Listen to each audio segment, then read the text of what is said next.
intimate, I guess. It's just so intimate, and it can be so personal. And so, as far as our group is going, it couldn't be going better. I think that's awesome. So when you're in a smaller setting like that, you can go a lot deeper, right? And so you're experiencing community. You're starting to get involved in each other's lives, and really that's not too far afield from what the early church would have looked like. Right? They had both. You know, in the early church, if you read the book of Acts, they went to the temple or the synagogue, either one, to pray. So if you read frequently Peter and James and them going to the synagogue to pray, but they met as a community in homes. And so they kind of had both of those going on, and it was in the community where you would truly grow deep in your relationships and learning how to do that. So it's really awesome that you guys are experiencing that. I love that. It's a great testimony. And the way that we do it, like the kids, we ask the kids to be in. We have a fairly big living room, and I've brought in like we have these magnet things that are a little bit quieter than Legos, we decided. But and cars and trucks and just little things for the little ones to just kind of keep their hands and minds busy. But the kids are all in the space with us for the worship and the sermon, and then they go off and do their fun kid stuff out in the backyard or the front yard.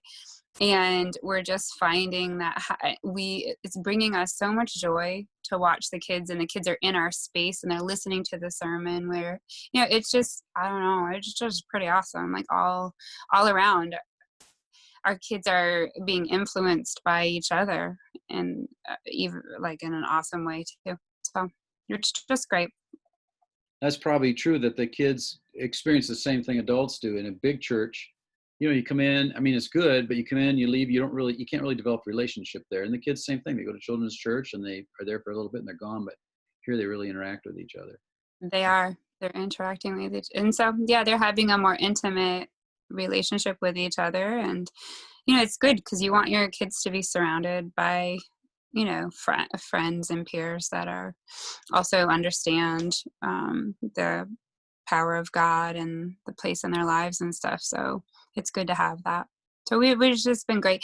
The only struggle, I guess, is that we feel kind of Don and I aren't ready to do communion and take up offering, and so I'm just being honest here, but we're not there yet, Rick. Like, we are loving this, and we make up muffins and fruit, and we are loving talking, and I'm the one that facilitates the questions. And so we do have kind of a format, and I love it, but we both aren't quite ready to. So I just wanted to you asked for struggles. I guess that's what it would be.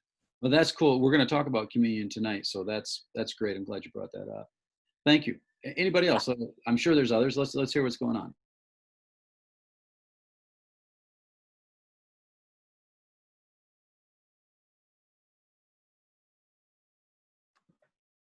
Rick, I'll share a little. Our group, I would repeat most of what Heather's saying. I feel like things are really going well.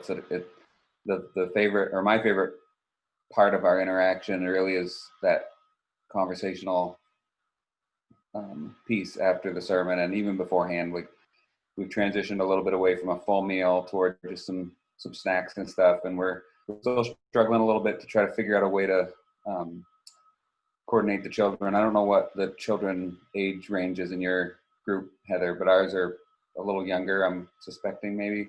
So and very challenging. Yeah, so we've got we just even tonight, we talked about, should we try to coordinate and have a babysitter come in, to help, so that how do we manage that? So that's a struggle we're kind of working through a little bit, but the conversation, the questions are great. We have our own live worship, so that worship time is just really nice and a good time to commune with God, and our conversation does go off into some personal things that are outside of the regular questions, which is really good. And we've had some interaction through a Facebook group together outside of groups, so I feel like we're growing. I do also feel like it takes some time in a small group it's almost like a little bit of a honeymoon period where everybody's working through the initial meetings with each other and conversations, and it's going to get deeper, and there's going to be tests, and so I feel like we're evolving. We're starting to change and evolve and get to know each other more, which is a good thing to happen. Noah. Yeah. I totally hear you on like the kid thing, because I mean we are outnumbered because we have well, just with 2 families, 8, 9, 10, 11 kids and 5 adults, and they're I guess we have 3-year-olds, 6-year-olds, actually a couple 3-year-olds, a couple 6-year-olds. So I totally, so I just have a couple quick questions that you're probably doing everything you can. You guys are veterans in the world of figuring kids and this whole thing out. But one thing that's the work, we do snacks first. Do you have snacks first? Yeah. Like walk in, do you give them snacks to sit down to the sermon with? Because that's always a good, if they have something the kids in our group would not be able to handle watching the sermon. Like if you knew who was in our group, you'd understand. Okay. We have like 7 kids under the age of 7. These are not our kids. Our kids are all older. Our kids are part of the worship and part of the service, but the younger kids are. And our group is from 5 to 9 on a Saturday night too. So that's probably, it is a little bit more of a like. Yeah, that's probably very, yeah. Well, we got snacks. They've got, it's nothing's really figuring out. well, and we haven't, the last 2 weeks there's been one family missing each week, a different family each week, so it's been okay. But we anticipate the next time that we're all together, we're going to have to come up with some kind of structure, or have a kid, like an older kid, come in. I'm trying to not pin my kids into babysitting, because this is their only worship experience during the week, because even though youth group started last week, it was just a game time. So I want my kids involved here, but we're toying with the idea of finding some teenagers to rotate coming in maybe. That's probably a good idea. We used to do that back when I came over for the Bible day, I remember. So it's probably not a bad idea. So that you all, it is really distracting when you have kids in your space, kind of not, or if you have to get up and deal with some stuff. It's just very different experience when you're trying in the sermon. So it's like you imagine what the ideal culture would be, where kids can be, involved and stay quiet, but it's not the culture. Like, it's going to take time if we stayed in this environment for a long period of time, perhaps as parents we could retrain them, right? But right now they're just, it's like out of their normal. So it's ideally they would be able to come sit down and and the funny thing is, it's not taking away from our conversation at all. They're just kind of doing their thing in the basement, but that's really overwhelming our kids to, feel a little bit responsible, and it's quite cleanup time at the end, which we've decided to put dads in charge of that at the end, but we're figuring it out a little at a time. Yeah, I think probably a babysitter. A lot of groups will, at times, all the adults will pitch in, and will pool their resources to hire a babysitter to come in and maybe not just full on babysitting the whole 4 hours, because you do have some functions for them. I think they do a video with Debbie or something like that, but during a portion of it. So I think those are things. And you're right, Noah, it's a cultural thing, and we've trained our kids to come to a church service and be entertained in children's church, and which is all really great, but we've trained them to do that, and they can be trained differently, but it does take time. I know when I was in India, the little kids would sit between mom and dad on the bench for 3 hours and listen to adults preach, literally. And they never got it. They didn't even get up to go to the bathroom. They sat on that bench quiet for 3 hours, and it wasn't a pew. It was a log cut in half with no back on it. And they sat there for 3 hours, all of them. Like there was 2,000 people in this tabernacle. But this is what they were trained with from the time they were born, right? So they learn that in the culture. So, I mean, it can be taught, but it's not going to happen overnight as kids learn how to be with adults learn how to be with kids too, and be comfortable with it. Because right when they start to get a little bit noisy, we get nervous, and so it's just learning to be comfortable with that environment. But I think it's worth it, because they're being exposed to their mom and dad and other adults engaged in faith in ways that they never get in the big service. And that makes an impact on kids, because they see men and women of God up close that they don't normally see on a Sunday. So it's powerful.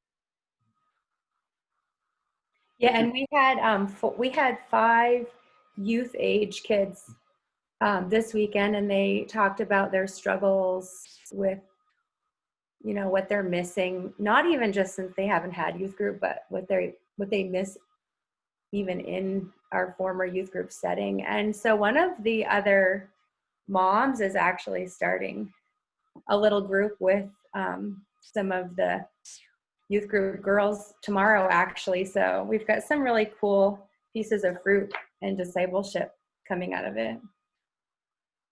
That's fantastic. I love that. And Parker's aware of that, is he? Yeah.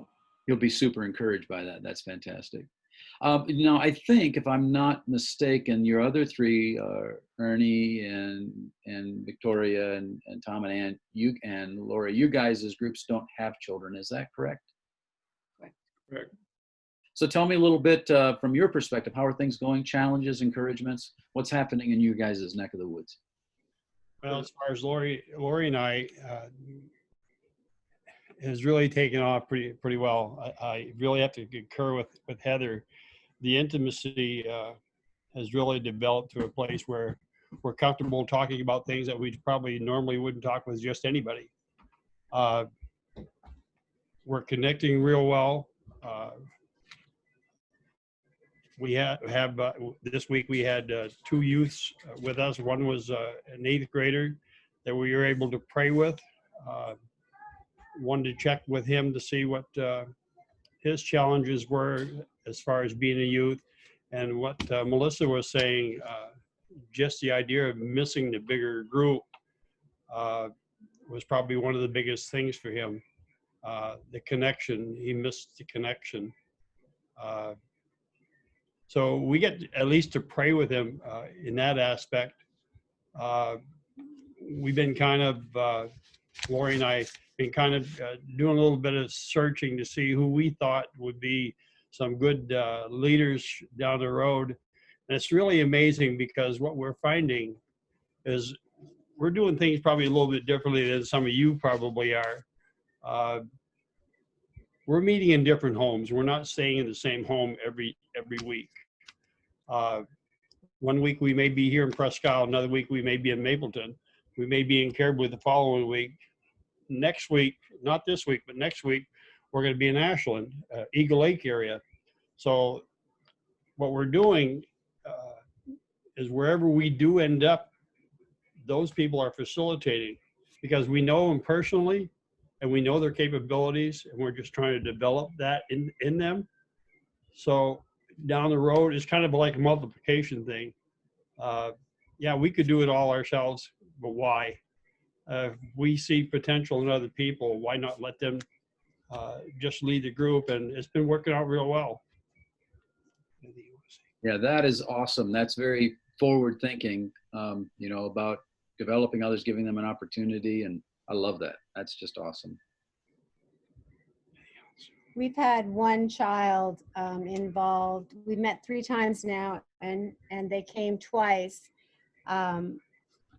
And the first time it was very difficult, but the last time they did so much better. So I think as time goes on, that, it's too bad that there was only, for being so young, a 5-year-old, that there wasn't any other children that young, but it's going well. They're doing better. So we're also finding that I think you all know Wesleyans like to eat. We're no different.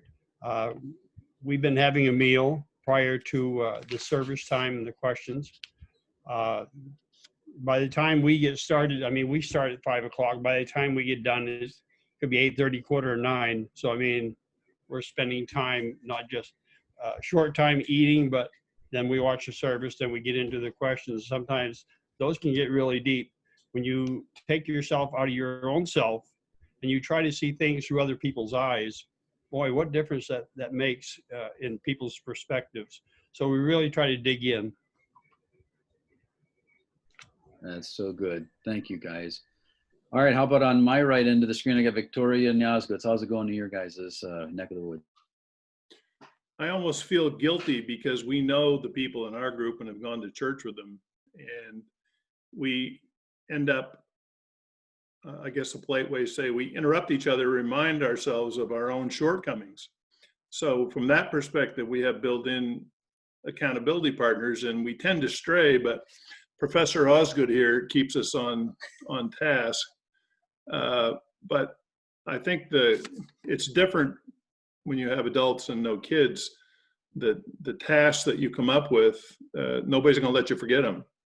And everybody is a fairly mature person, been in the church for a while.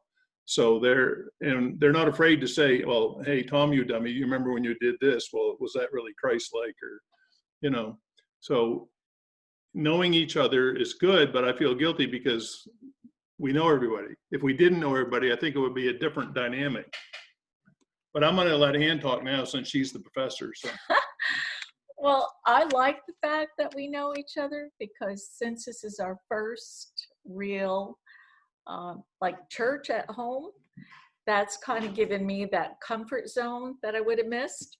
So for now, it works well for me. And what we do is they come a little earlier and we chit chat and do all that stuff. And then we watch the service.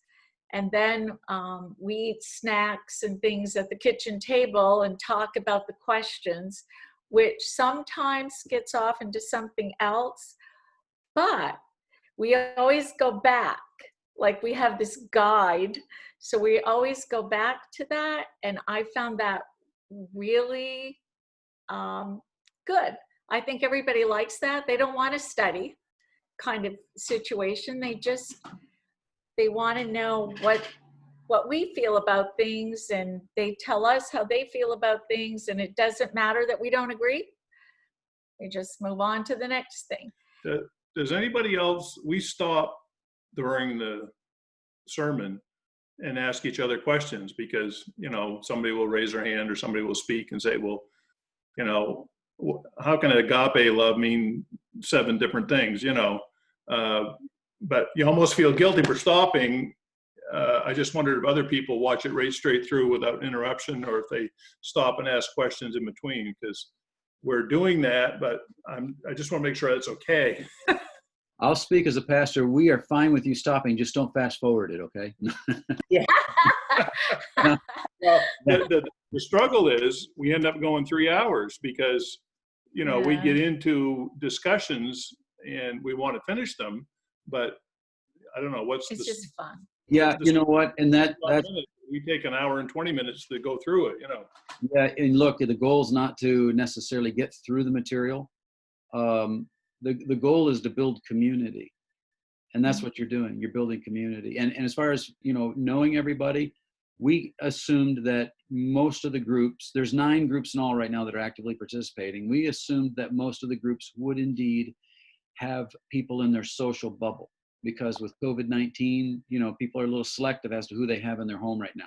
So we've had actually people in the church that heard that there were groups going on and have contacted us and said, hey, how can we get into a group? And we're not letting people join groups because we're not opening up, just getting a leader and say, open come up to anybody. We're taking time until things open up a little bit more. So having people in your home that we kind of assumed that's what was going to happen anyways.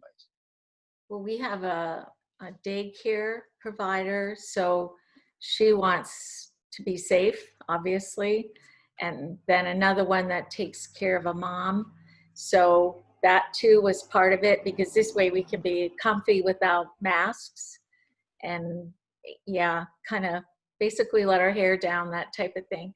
But one thing that came up that was interesting was we talked about singing, and none of us sing while the worship is going on.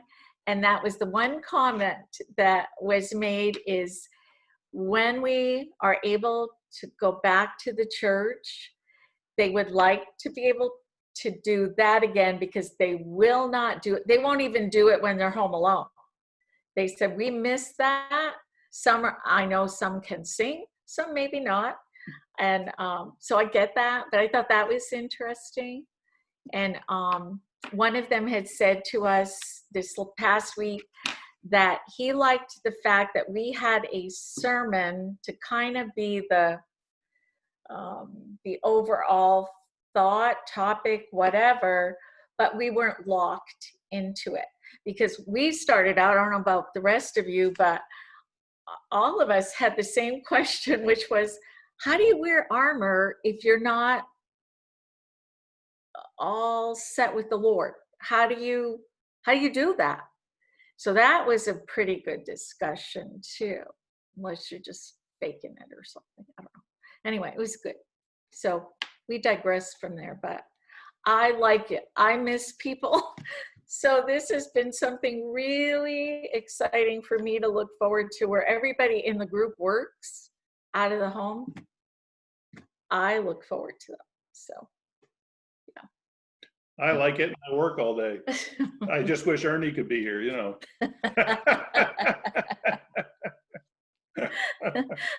I think that Noah and Melissa have a great advantage because half of our worship team is in their family, I think. So they can do live worship in their own setting. So it makes it really nice.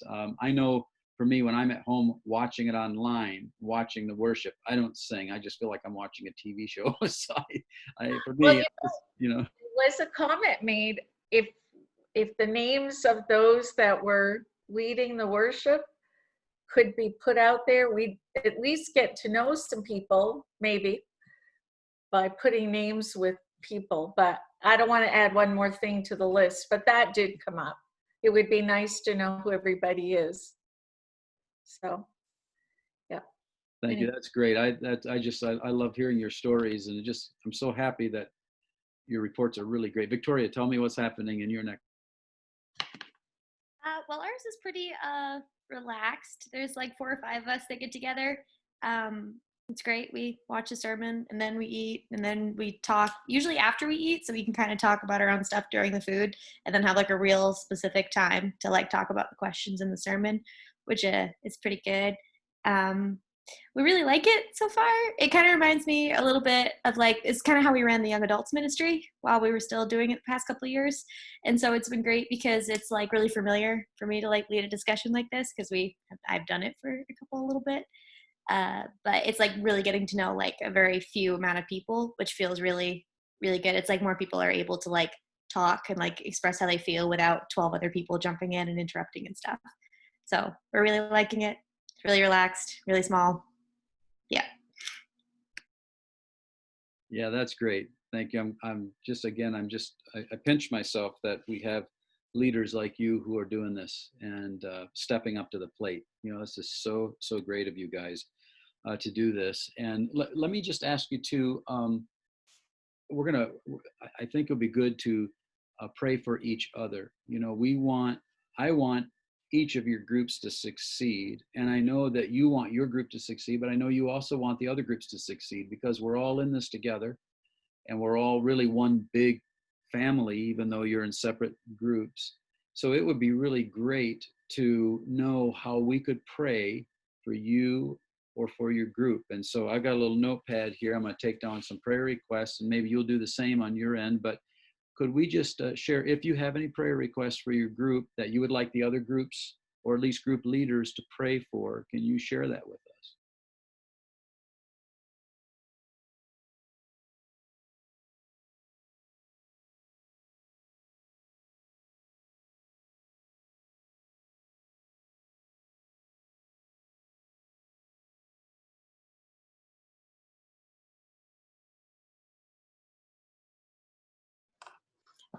Rick, do you mean like for the people, like if there were prayer requests for people in our groups or us as leaders specifically? Or I think either. Like one request I can think of right now is we want to pray for Noah and Melissa's group as they're trying to work out their child situation. You know, that's that's a real concern for them. So it could be something logistically with the group, could be something with food. You guys are trying to work out communion, how that's going to work, clarification on that.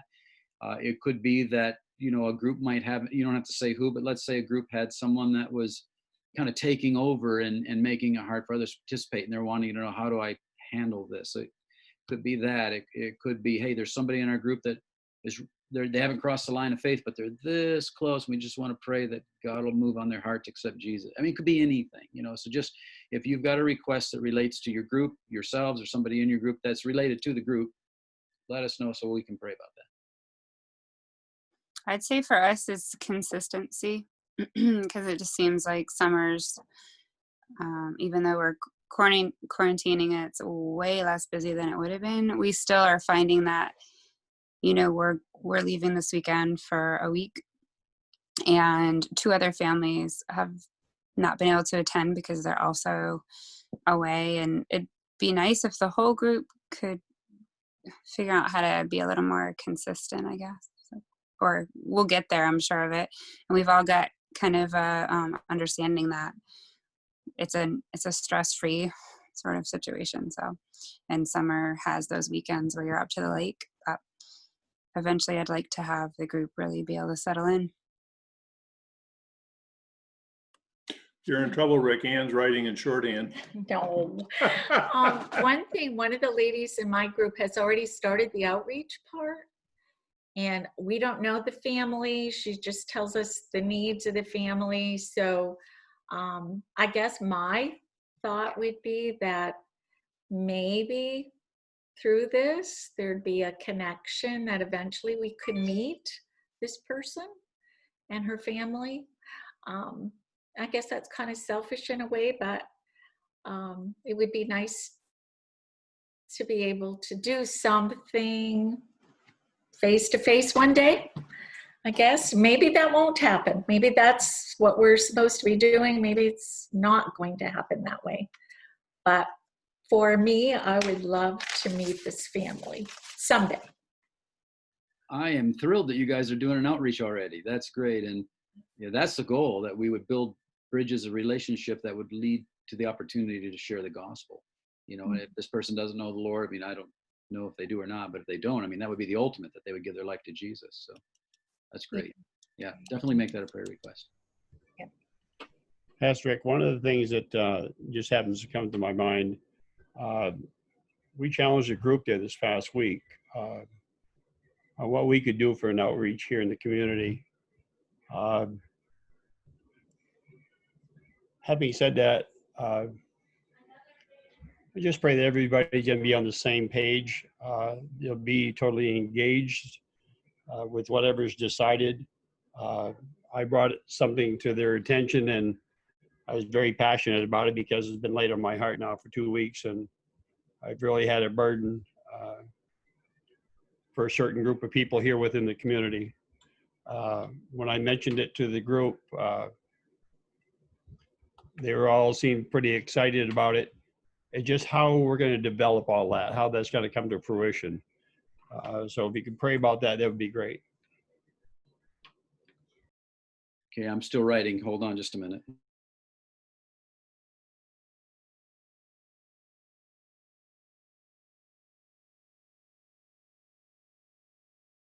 Thank you, guys. I am writing this all down because I'm committing to you. I will be praying about all of these things for sure. Any others? Victoria, do you have one? Maybe Noah and Melissa, we mentioned your childcare situation. Perhaps you have something else in addition to that?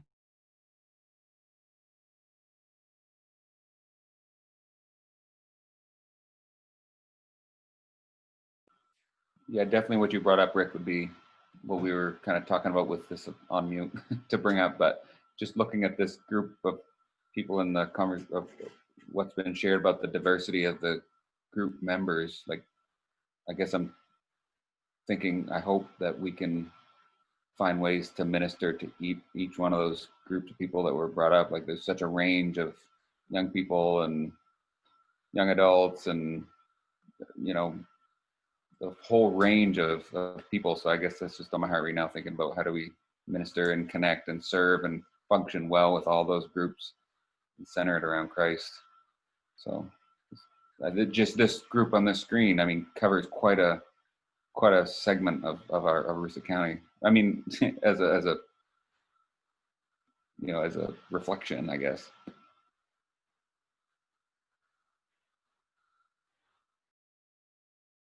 Looks like you're up, Victoria.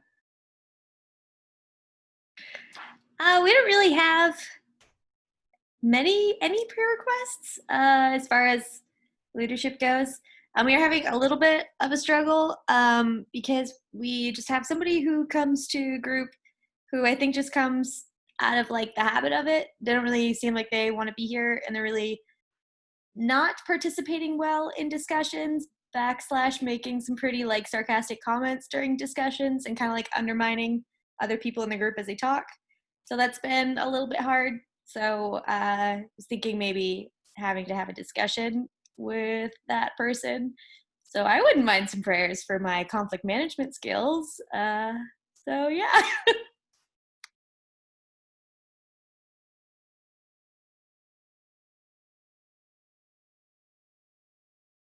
Yeah, that's absolutely, that can be difficult and can make it hard for the others in the group. So we'll be praying for you because, yeah, that kind of a situation absolutely requires a meeting outside the meeting, right? Face to face with that individual, as I know you know, because you've been at this for a while. All right, so I will absolutely write these. I have written these down. I'll keep these all in prayer, and hope you pray for each other as well. And pray for us as a staff, if you would. We are looking at the next phase of framework at home and what that's going to look like. And I'll talk to you a little bit about that at the end of our meeting tonight. One of the things we're going to do, we want to lead by example. So for the next quarter through the end of December, the pastors and our spouses are going to become a group, and we're going to meet because we want to be able to say as examples to the congregation, and we'll disband after December and go into different groups, but we want to be able to say, we believe in this so much, we're engaged and we're doing it too. And so we're just working that all out. And so you can pray for us as well. Let me also talk a little bit about communion. I see how we've been 40 minutes, so I got to put it in high gear here. Communion. We really want you all to take communion and have that as part of your experience. And we're good with you taking communion every single week or doing it once a month, however you choose. I want to share with you a way that I've done communion in small groups before. When I was in my master's program, I actually, this was my research project, and put together taking the principles and practices of the early church, putting it in a modern context, and how do we do communion in that setting, and then put that into practice with a number of small groups as part of the experimentation of that. And it was well received. In fact, they've taken that project and used that as a model at Kingswood because it's been helpful to people. But the Lord's Supper, often when we think of it as being a very somber, serious kind of religious ceremony. It has that connotation attached to it because usually no one's talking. There's very reverent music playing and people parade up and take it, so on. But actually, they often called it a love feast, breaking bread together, and it was part of the communal relationship of the people. That people lived in community, and so here's what we did. Just kind of give you the bottom line of it. We would meet as a group. We would have a meal. So we had a full-blown meal, and and it was always potluck. So everybody participated. So it was never on one person. But I would bring a loaf of bread, and I would bring grape juice and wine glasses, and every place setting would have a wine glass, and then the loaf of bread would be in the middle of the table, and we would eat our meal first, and it was just joyous. And you know how it is when you're with friends, there's lots of laughter and stories, and you just have a great time. Before we ate dessert, we would pause, and that's when we would share communion together. So we embedded it into the meal, so we didn't become all, okay, now let's flip the switch and become all reverent. We wanted the meal to be part of a celebration of our community. And so what we did is we took the loaf of bread, and I would hold the loaf of bread to the person on my left, and they would take a piece off. And while they were taking a piece off, I would say a word of blessing over that person. It might be something I appreciate about them, or it might be just a word of blessing, you know, that I'm speaking over their life, but I would do that to them. Then they would take the bread and they would hold it to the person next to them, and the same thing would happen. So we go all the way around the circle, each serving one another and saying a word of blessing or a word of encouragement over one another. And then I would lead us in eating the bread. You know, the bread represents the body of Jesus, and it's part of the reason we bless one another is because this bread is one loaf and we're one body and we're held together by Christ, who makes that possible because of his sacrifice. And so we would eat in thanksgiving that he made it possible for us to be in his family and for us all to be family together. Then we would pour the juice into each of the wine glasses, and it wasn't, you know, the shot glass kind of communion serving. I mean, we poured a full glass of juice, and we went around the table again, and each person would share one thing they were thankful for, whether it's their family, something in their life, for God, didn't matter. They would each go around and just share one thing that they were thankful for. And then we would talk about the juice representing the blood of Jesus, and our greatest thankfulness goes towards what Jesus provided for us. And then we would drink that together. And then when we were done drinking that, I would say a brief prayer. Somebody around the table would pray, and then we'd eat dessert. So we'd go right back in, and the mood did change. I mean, when you're giving words of blessing over people, it becomes sometimes quite emotional. There were a lot of tears, good tears that were shed, very touching moments. And, you know, but then moving back into celebrating with the dessert, it lightened the mood again. And it was just great. So we would do that, and it was powerful time. And so we've talked about this as a staff, asking, you know, do you need to have a pastor present? And we believe you do not. We are all priests in the body of Christ. And so you can feel absolutely free and clear to share that meal together with your group. And when we did it with the children present, like, because they like to eat and drink too. And we helped them, the real little ones that wouldn't have a clue what saying a blessing means. We would help them out with that. But it was good practice for them. It helped them to practice saying something nice about somebody, and it helped them to practice saying something they were thankful for. So we made that part of the meal.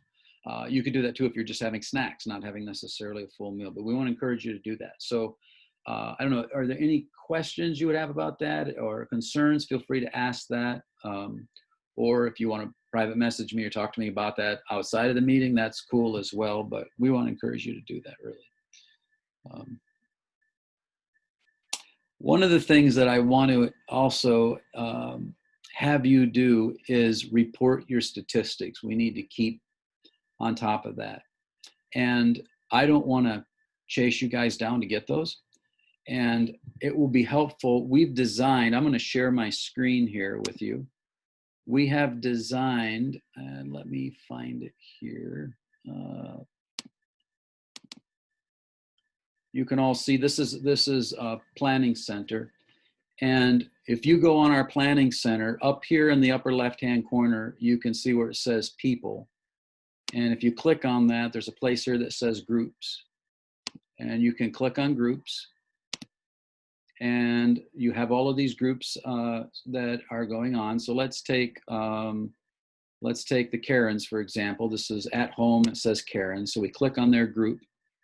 And down here on the left, it says attendance. You just click on attendance, and it'll be set up when she schedules your meeting. I want to find a group that's got one. Let me find the Winslows, because I think we have done theirs already. So let me find them. Butterfield, Halverson, Osgood, Morningstar. I got to move your faces so I can see on the right-hand side here. Winslow. Okay, so we'll go with Winslow's attendance. Okay, so for June the 27th, if we click on that, you'll notice here for that date, it give us your name. And then if there's a new member, you can give us their name. If there's a visitor, you can put their name there. And then you see here how many members there were. You can highlight that in and put a number there, and how many visitors there were. You can highlight that in, and then it just says submit attendance report. So it's all pretty automatic. And so that's pretty simple. But if you guys can go in each week and fill that out, I believe that the Osgoods already did that, jumped onto that and filled that out for us. So it just updates it into our records, and it was a better chance the records will be accurate than if you communicate them to me and then I have to communicate them to somebody else. There's a good chance I'll get it lost in the shuffle. So that'll be helpful if you do that. And so we've set that up for you. See, any questions at this point? Everybody good? All right, I'm good. Did you all get the outline that I sent you? Quick question for you. Yeah. Was that on the webpage? It's on our Planning Center page. I think you can access Planning Center through the webpage, yes. Okay. But I will double check that with Jason, because I just have an app on my laptop that Jason put on there that says Planning Center. So I click it and it brings it up for me. I'm assuming that's on the webpage because it's designed so that anybody in our church can go into that. So they can't get into your group because it's closed. You're an administrator, so only you can get in and enter the records. And if you have somebody that you designate in your group as to keep records for you, because it's really good to give assignments to people in your group that everybody has a responsibility. If you let us know that, we'll put their name as an administrator too, so that they have access to go in and update the records. So you don't have to do it. You can give that assignment to somebody else. Okay. Find one of those people in your group that's really organized and likes numbers and all that kind of stuff, and you can do it that way. I sent out an outline to y'all for a teaching time. Did you all get that? Okay, I see Noah shaking his head yes. Some of you maybe did, some of you didn't. So, all right, that's okay, because Ann likes to write in tongues, so she's gonna do her thing, and she's gonna give us the notes anyways. But I'm gonna just share a little bit with you here, if you can see my screen. And I want to talk now, really, in some ways. Rick. Yes. Rick, can I ask a quick question before we move on from the attendance thing? Are you going to be sending us like an email like you did before this meeting, like each week, that kind of links us to it or reminds us of it? Or I can, if you feel that you really need me to do that, I can send that out. Just a reminder to send in your information. I can do that. Hey, Rick, I think each person, I think it does it automatic, because I know I've been using it for my Bible study on Thursday mornings for quite some time, and we meet at 5:30 and I get an email at like 5:25 in the morning, and I think it is automatic once you're set up as a leader within Planning Center. Okay, so we schedule your time and when you meet, and then I'll make sure that Robin sets that up so it'll send you an automatic email then. That'll be great. I'll mention that to her to do that. And Noah, do you access that by going to the church's webpage? Is that how you get to it? No, I think services is its own. Like I've got the email that comes to me links to Planning Center, which is its own webpage. I'm not sure either if you can go direct through the website or not.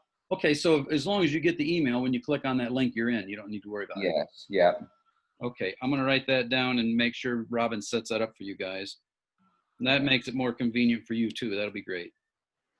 In fact, Rick, I got an email just before this meeting, and I was wondering if maybe you had assigned me to take attendance of this, because for some reason somebody must have called me an administrator for this group, because I got an email like 5 minutes, well, not 5, maybe it was a half hour ago, saying to report attendance for this, what we're doing right now. Well, that's funny. No, I did link on yours to look at your form so I could help everybody see what the form looked like. So I don't know if that automatically did something, or if I probably messed something up, I'm sure. All right. I did send a reminder out for this Zoom meeting though, before the meeting, just so everybody had the link. The number that we have that you used to get into this Zoom meeting for now will be the number that we have for all of them. But when we set up another scheduled meeting, we'll always send out a reminder to you guys. I was thinking, as I'm looking at the group who's here, you all are veterans in this whole endeavor. So when it comes to leading and facilitating groups, you guys are all experienced and really good at it. But sometimes this is good just to have a review. And so I want to talk a little bit about facilitating a discussion and doing that successfully. And I think this is going to, and we talked about this a little bit, it's going to be important to ask the question, what's the goal that you have in mind? You know, to ask yourself, what are you trying to accomplish in the discussion? And, you know, is it to gain knowledge? Are you wanting to teach the people the Bible? Are you wanting them to learn scripture? Do you have a quote unquote lesson you want them to learn? And I would say those are important objectives, but that's not really the primary purpose of the group. So when you're thinking about facilitating a group, you want to think about process more than you think about answers. And so this is really about a journey when you're having a group. And so even if you don't get through all the questions, that doesn't matter. If you don't get through the whole sermon, if you only get on the first point of it, or maybe you get squirreled off into a completely different thing, like somebody, I forget which group it was, said that you had somebody that needed a little extra ministry this week and you spent time with that.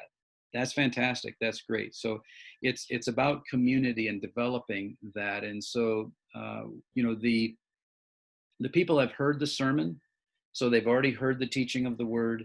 The Holy Spirit can take that word and begin to work in their hearts and deal with them. And so it's not necessary to, quote, teach. You're not really a teacher in this situation.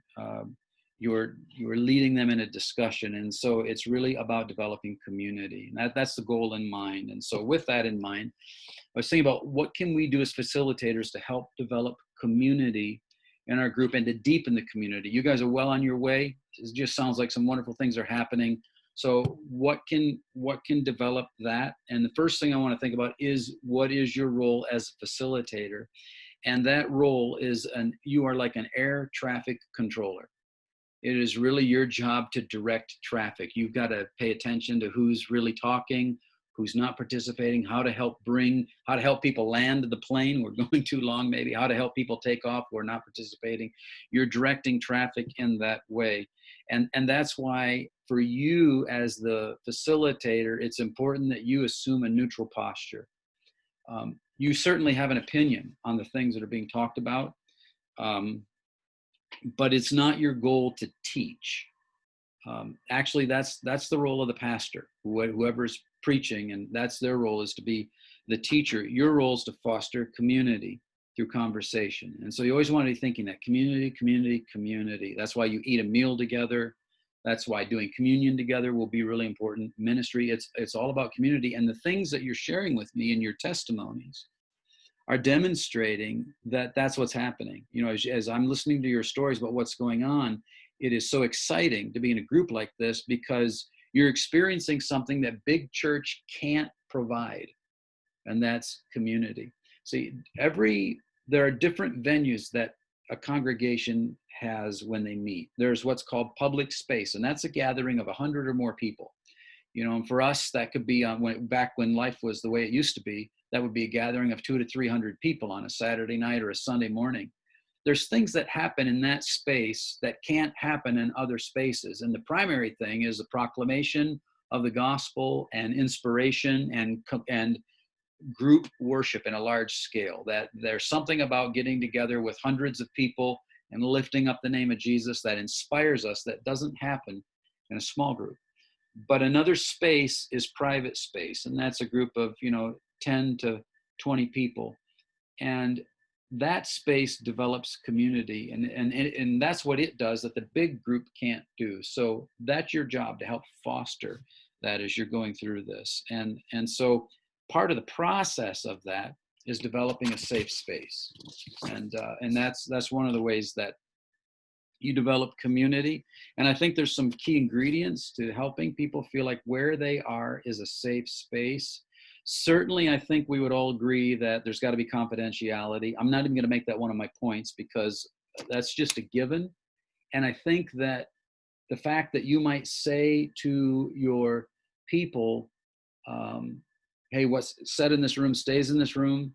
You can say that, but that doesn't necessarily mean they're going to believe it. There has to be something that communicates to them that they are safe in that environment. So there's a few key ways to help develop that. One of those is going to be a sensitivity to the feelings of the individuals in your group. As a facilitator, it's important to keep your finger on the pulse of how people are feeling, which means you're going to pay attention to how people are responding. both under the topics that are under discussion or the opinions and the reaction of others. Because like as an air traffic controller, you're watching, you're really keeping your eyes on the people and how they're doing. Most people, some will, but most people are not going to articulate their discomfort. They're not going to articulate their hurt feelings or even their anger, but instead they'll silently withdraw from the discussion. And if it's not addressed, they'll eventually withdraw from the group. And so sensing how people are feeling, understanding how to respond in a particular situation is really critical as a facilitator. And so if you're sensing someone's having a difficult time, what do you do? How do you handle that? You don't want to call them out in the meeting, of course, that would embarrass them, but you do want to follow up right away. And so in fact, what I would suggest you do is ask them, maybe when the meeting's breaking up, just ask them kind of off to the side if they'd mind just hanging back for a few minutes just so you could have a conversation. And then just making sure that one-on-one you can talk with them about it. There may be more ministry that goes on in that meeting, even after the meeting is over. I think another thing that you can do, and by the way, I'm just talking because we're almost out of time, and so I'm moving right through this, but just put up your hand or something if you need to stop me, and that'll be cool. Or turn off your mute and shout at me. Valuing the group members' insights. If someone shares in the meeting, don't just quickly move on to the next person or the next question with little or no acknowledgement of what was just said. When somebody shares something, you want to acknowledge that, because if you don't, it can discourage a group participation, and it can make them feel like they haven't been heard. Yeah, so they give this insight, and you hear that, and you just kind of move on to the next question. That invalidates them. So you always want to acknowledge that. And if you can, acknowledge what they said by maybe asking further questions. Follow your curiosity as they're sharing things. Listen for opportunities to follow that up with another question. Because what you're going to find, and again, you guys are experienced, you already know this, your best questions are not the ones we're preparing for you. Your best questions are your follow-up ones that you're thinking of when you get into the conversation. And you're already doing this because a lot of you are going way beyond where we're at, and the whole conversation takes on a whole different direction. And so you're having to kind of make it up on the fly as you go. But those really are your best questions. There are some ways, though, that you can that you can help people with this kind of thing. So here are some statements that you can make. So first of all, just acknowledging them is important. So when they share, you might want to say something like, just thank you for sharing that. I really appreciate you sharing that. Just something like that. Or you might want to further reflect. So you could say something like, what I hear you saying is, and then, repeat what you think they've said and ask them, is that what you were saying? Or you might probe a little deeper. You're saying something like, can you tell me more about that? That's interesting. Can you unpack that a little bit and just share a little bit more with me about what you mean by that? Or if they've given a difficult revelation, maybe they've really shared their heart, and you might say something like, hey, thank you for your honesty. Really appreciate that. So it's just acknowledging somebody. One other thing that's important in that whole area is having a sense of humor. There's something about being able to laugh at ourselves, being able to appreciate life's ironies, being able to share laughter can break tension. We all have a sense of humor, but some people are really gifted in this area. And you may be one of those people. You just have a great sense of humor. And you know how it is. If you can say something that breaks the tension in that moment, it can be a real ministry in a group. Some folks don't have that skill, but maybe you have somebody in your group that does. And so lean on them a little bit to help in those moments, to be able to lighten the mood in a way that isn't awkward. That's incredibly helpful when you have somebody like that in your group that can do that. All right, we good? I'm moving really fast. We all good? All right, let me give you another one. I'm going to break my own rule now because this next one's about pacing. It means slow down, and I'm not. I'm going really fast here. But inexperienced hosts often get anxious after asking a question. They'll ask the question, they'll put it out there, and then there's silence, and they're uncomfortable with the silence. They feel like they have to fill the void. They've got to say something. When in reality, pauses are essential for quality interaction. If you can pause and just wait, it helps to bring the people into the conversation. And I've seen facilitators who've been nervous. They'll ask a question and they'll only wait 2 or 3 seconds, and then they end up answering their own question because nobody says anything. And what they end up doing is teaching. And the purpose of that kind of meeting is not to teach. The purpose of that kind of meeting, again, is to foster community through engagement and through conversation. So it's important to slow down and take time. And it could be that you say something like this. You just, after you ask a question, you might say, you know what, it's okay. I want you to take 15 or 20 seconds and I want you to think about that before you answer. You could say something like that. And then the body language, when you ask a question like that, the body language that communicates to them that you are at ease, that you are comfortable, and that you're okay with taking time for them to answer. This is a simple little trick. Stare at your toe. Just look down at your toe, your big toe, and stare at it. And don't move. Just continue to stare at your big toe, okay? That communicates to them that you're okay with taking time and waiting. It communicates you're not anxious, and that puts people at ease. And so just wait. You have to count off 30 seconds in your head, count off. A rule of thumb in small groups is the 30-70 rule, which says that as the facilitator, you speak 30% of the time and you listen 70% of the time.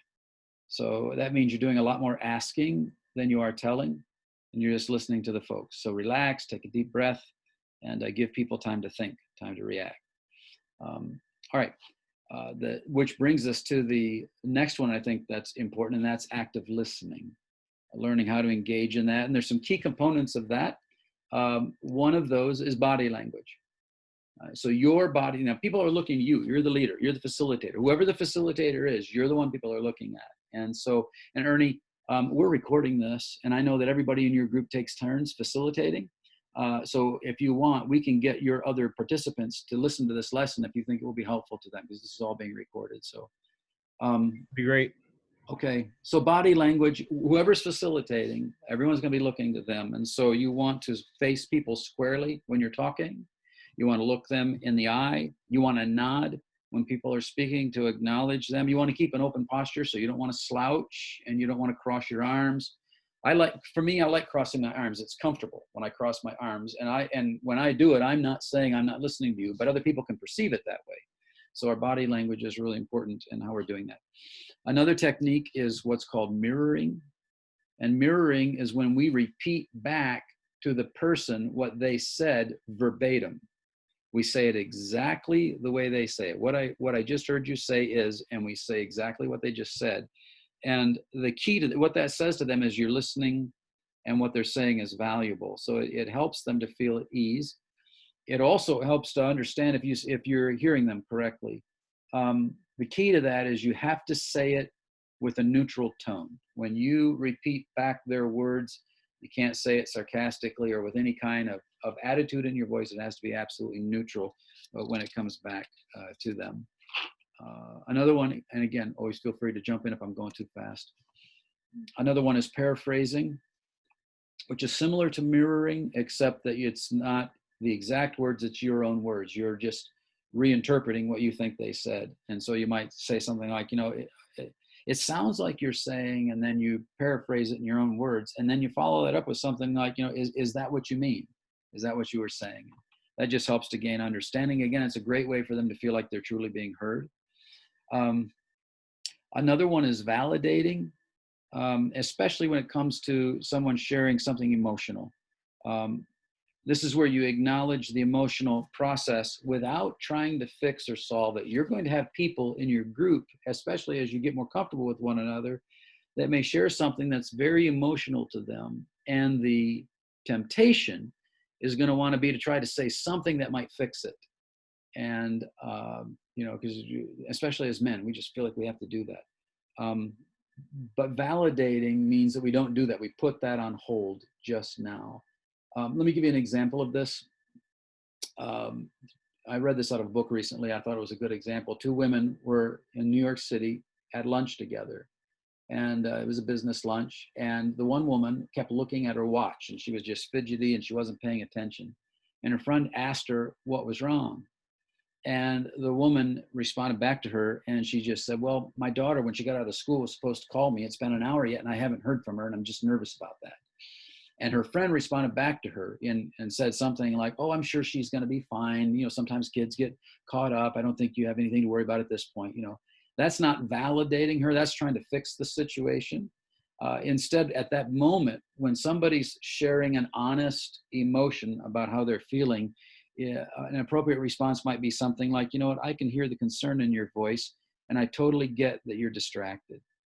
Now, it may be later on that you talk about solutions, but at first, when people share emotional struggles, they simply want to be validated. They want to know that you hear, because even if a person's interpreting a situation incorrectly, their feelings are real to them. And so we don't want to discount that. We want to validate that. So as a facilitator, that's important to help people just stay in the moment with them when they're struggling in that way. Again, that's different than a classroom. You know, if you're, and you would know this, teaching school for so many years, when you're in a classroom, you can't go into that kind of space. You know, that's something you deal with afterwards. But in this group, again, it's about community. It's not about imparting information. It's about fostering community through discussion. Tracking is another one. And tracking is to just, people are going to get off track. Everyone's going to get squirreled. There's going to be different conversations going on at once, different opinions, and it's the ability to be able to pull that all back in again. Maybe you're keeping track with a little pad of paper.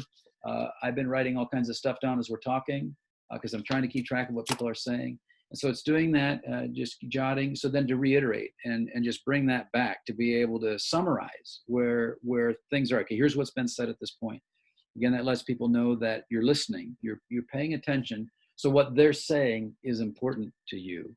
And then the other one is good questions. Learning to ask really good questions. And you guys, this is where you guys have a lot of experience in this.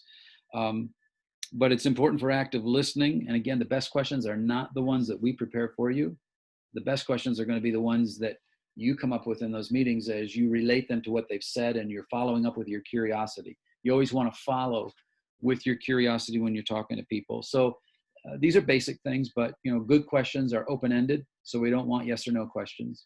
We want questions that ask, you know, things like how, what, where, when, what if. We do not want to ask why questions, because why questions, even if we don't mean it this way, it puts people on the defensive and it sets up a subordinate relationship. Like I'm the judge and I'm demanding an answer from you. Even if you don't mean it that way, it psychologically, subconsciously, it sets that up and people become defensive when we ask why. So we got to think about other ways to ask the question. So a question that we could ask might be something like this. Why do you struggle with Bible study? And you might not mean, hey, why do you, Tom, specifically struggle with Bible study? Like I'm judging you, you know? It's not that. It's like, I might mean you collectively. Why do you, the group, why do you struggle with Bible study? I'm assuming you struggle with it. That automatically puts people on the defensive. Another way to ask that question might be, what are some things that can make Bible study challenging? And that still asks the same question, but you take the word why out of it. That's really important when you're facilitating so that people don't put up their defensive walls. All right, let me move on. Wandering off topic. It's going to happen. Sometimes it's good. You know, it can be productive when people get squirreled and they go down a rabbit trail. That's not the worst thing in the world, but at some point you got to bring it back. And there's some different ways that you can do that. One of them is called parking it. And that's where you maybe jot down the points. If you have a whiteboard or you just do it on a slip of paper, you jot down the points, the main things that people have talked about. If you get off on another topic, and you can just say, all right, now look, here's some of the things I'm hearing us talking about. And you might list off 2 or 3 of these and say something like, these are really important. And I'm writing these down because I think at another time we need to get back to these. So it's a way of parking it and getting us back on track. Asking closed questions. So you should never ask a yes or no question, but except in this instance. So we don't want to ask questions where people can answer yes or no, unless we follow it up with a question that's open-ended. So we always want to ask open-ended questions, but when it gets off track, one of the ways to slow down the momentum and bring people back is to ask them a yes or no question, because that's what it does. A yes or no question will literally stop the momentum of the conversation and allows you to get back on track. Learning good transition statements can help. Let me just give you some examples of what those might be like. It could be something like, hey, let's hold on to that for a moment, but I want to hear more about that from you after the meeting. You know, maybe you got somebody that's starting to take over. You say, that is great. Let's hold on to that, but I do want to talk to you about that after the meeting more. Or it might be something like, you know, I'd love to hear more about that when we're done, but I want to make sure that we have time for others to share on this topic right now. That gives a signal that says that person let other people talk. Or, you know, hey, thank you so much for sharing that. And many people feel that way. But on the other hand, many scriptures point to, and you might fill that out and just share maybe a different point of view. Or it might be something like, hey, thank you so much for sharing. I have a few more thoughts I'd like to share with you about that after we're done tonight. In the meantime, does anyone else want to chime in? And so that's helping to just bring it back, especially when you've got somebody that's starting to take over. And that phrase, let's talk more about that after the group, that's code to the rest of the group that you are going to get the discussion back on topic. And it's also code that you will follow up with that person later. So you're not just dissing them, and you want to make sure that you don't diss them, that you do come back to them later on and talk to them about that. And so what that's doing is you're valuing what they have to say while you're effectively facilitating the discussion. Because again, you are the air traffic controller. And if things get stuck somewhere, some of this is art more than science, because there might be a point where you get stuck and it gets squirreled off, and you sense in the Holy Spirit that you need to stay there because this person needs extra ministry that night. And then there are other times when you realize that's going to bog it down and we need to get back on track. So some of that's art more than science, some of that's sensitivity to the Holy Spirit. But those are some tools that can help you if it gets off track and you need to get it back on track.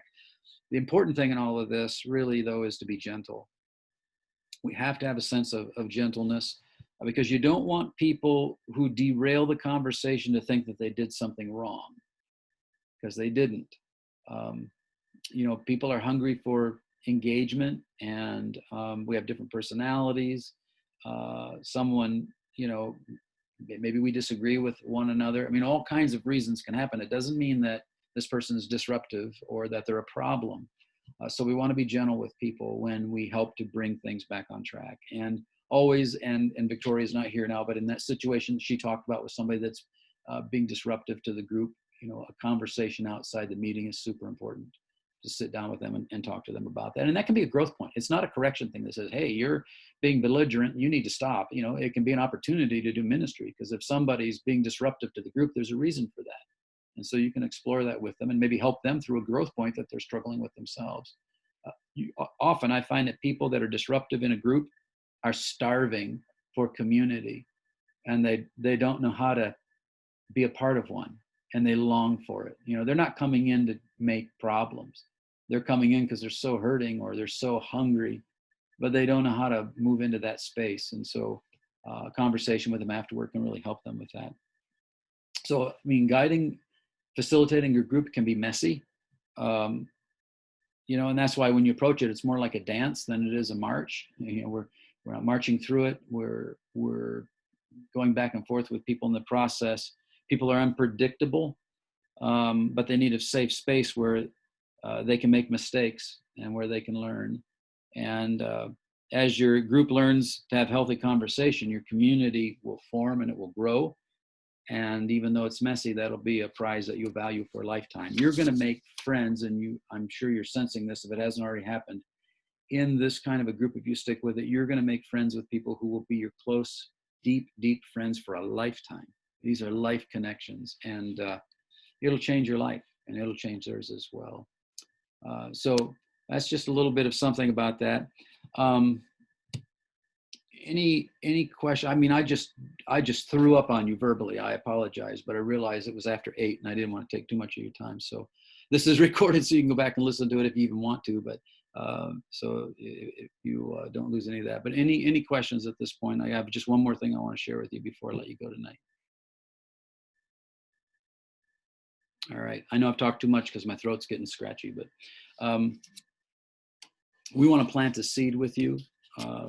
As we've been talking and praying as a staff, we see great value in what you're doing, and we want to plant a seed for you to pray and consider the possibility of someday when life goes back to whatever normal is going to be, I don't even know, but someday we're assuming we're going to be back to big church again. We would really like to have you pray about and consider staying in a house church format, to come to big church still, but maybe move it someday down the road, move your house church to another night, and make that kind of the two arms of your ministry, that you gather for the assembly, but your big ministry, your main ministry in the church is being a leader of a house church, which would mean that this would be the main thing you would do. We wouldn't, if any, and we're going to have a training session on what that would look like, because it's more than what you just, it's more involved than what you're doing now. It's a little different than what you're doing now.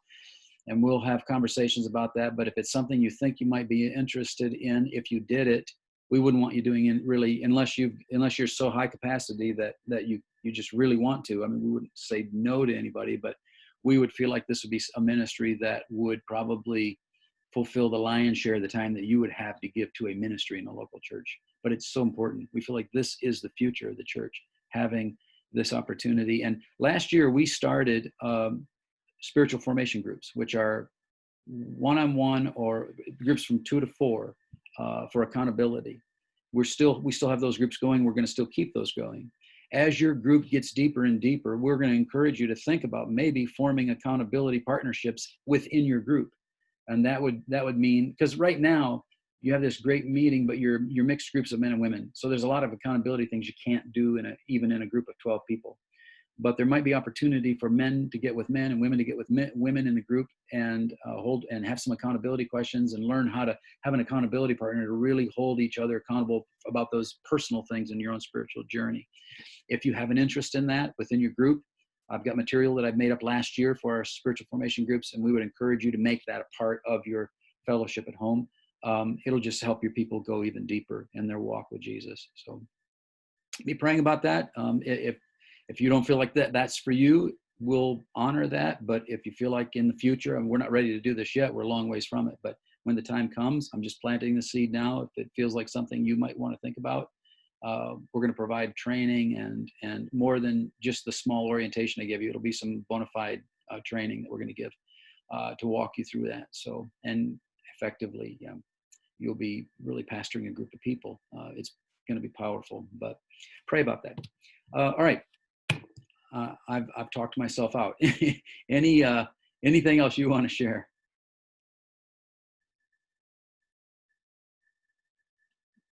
Thank you so much for spending an hour and 20 minutes with me. I appreciate that.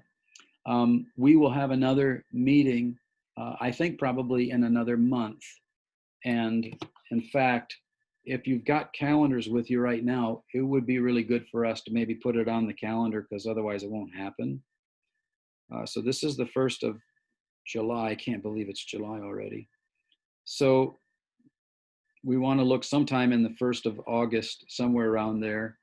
And so I'm wondering if, let me see here. I'm wondering if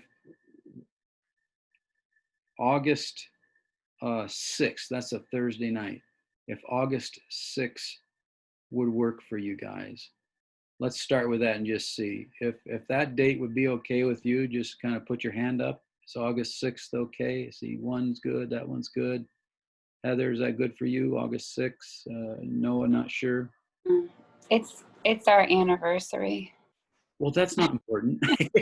Okay, well, we're not going to do that. Let's go 1 week out from that. How about August 13? How does August 13 work for you guys? Okay, that's good for Noah, good for Heather.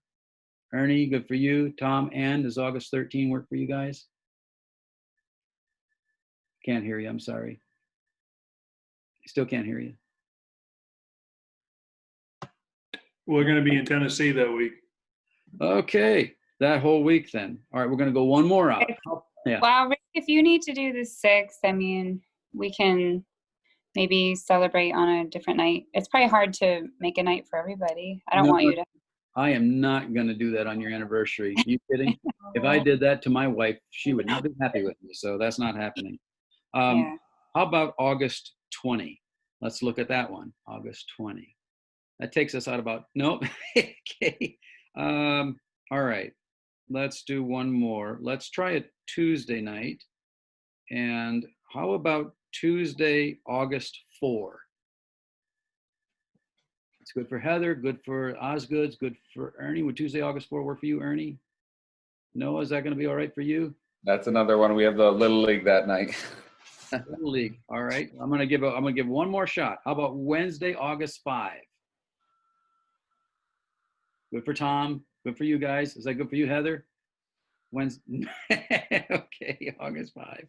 All righty. I'm gonna go backwards and let's go Thursday, July 30. Good for Noah. Good for Tom. Good for Heather. All right, we got one. Thursday, July 30. Yay! All right, let's put it down. 7 o'clock, Thursday, July 30. And I'll get materials out to you. Now, I sent you guys, if you didn't get the outline note-taking guide for tonight's lesson, I sent that out in the Zoom that we have, or not the Zoom, we've got all of your names in our database under Planning Center. And I'm not sure, it might have been a connection problem on our end. But what I'll try to do for the next one is if I have anything like that, I don't even know if we'll have something like that because I don't know exactly what we're going to focus on. But if we do, I might try to do it where I upload it to that page and then you can go and print it off of that page. And that, because sometimes emails change or we might not have the right email, something like that. So sometimes that happens. So we're going to say 7 p.m. Super. All right, guys. Hey, thank you so much for taking time out to be with us for our meeting. Thank you again for what you're doing. I just love hearing what's going on in your meetings. If there's anything that you ever need from me in any way, you need me to come to your meeting and be a bad guy or to come to your meeting and be a good guy, you need to have a conversation with me, whatever, anything you need, please let me know. I want to help in any way I can. Sorry, no, I can't hear you, friend. It's 7 p.m. on the 30th? 7 p.m. Okay. Yeah. I said, I mean, I like earlier meetings, but I know people work and they have to get supper and all that. So I just assume 7's an easier time for most people, probably. All right, guys. Thank you. Good night. Thank you. Good night. All right.